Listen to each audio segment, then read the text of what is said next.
దేవుని యొక్క అతి శ్రేష్టమైన నామమునకు మహిమ కలుగునుగాక. ఈ ఉదయకాలము మీకందరికీ వందనాలు తెలియచేస్తున్నాను.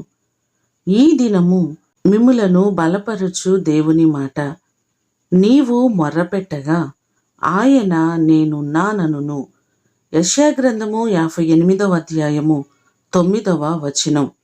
ఇశ్రాయేలు ప్రజలు తాము పడుతున్న కష్టాన్ని బట్టి, వెట్టి చాకిరిని బట్టి దేవునికి మొరపెట్టగా ఆయనే దిగి వచ్చినట్లుగా నిర్గమకాండము 3వ అధ్యాయము 7, 8 వచనాల్లో మనము చూస్తున్నాం.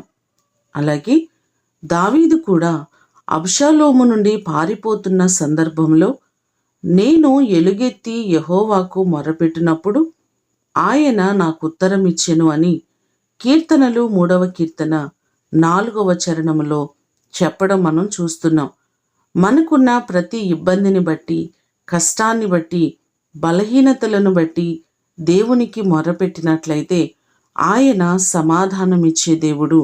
నేనున్నానని ఆయన మనతో మాట్లాడే దేవుడు.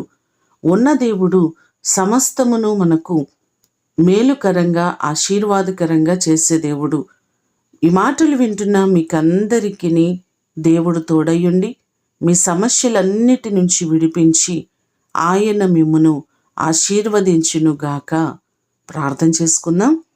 పరలోకమందున్న మా తండ్రి, మీ పాదములకు వందనాలు, స్తోత్రాలు. మేము మొరపెట్టగా నేనున్నానని సమాధానమిచ్చే గొప్ప దేవుడవు. మీకన్నా మాకు సహాయము చేయగలిగిన వారు ఎవరున్నారయ్యా? మా ఆధారము, మా ఆశ్రయము మీరే ప్రభువా. ఈ ఉదయకాల సమయంలో మా ప్రియులెల్లరినీ జ్ఞాపకము చేసుకొని వారు ఏ పరిస్థితుల్లో ఉన్నారో మాకు తెలియదు. దేవా, సమస్తమును ఎరిగిన దేవుడవు.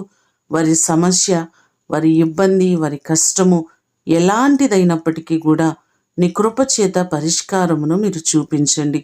ఈ దినమంతటిని మాకు ఆశీర్వాదకరముగా మీరు చేయమని యేసు నామమున అడిగి వేడుకొని పొందియున్నాము తండ్రి. ఆమేన్. దేవుడు మిమ్ములను దీవించునుగాక.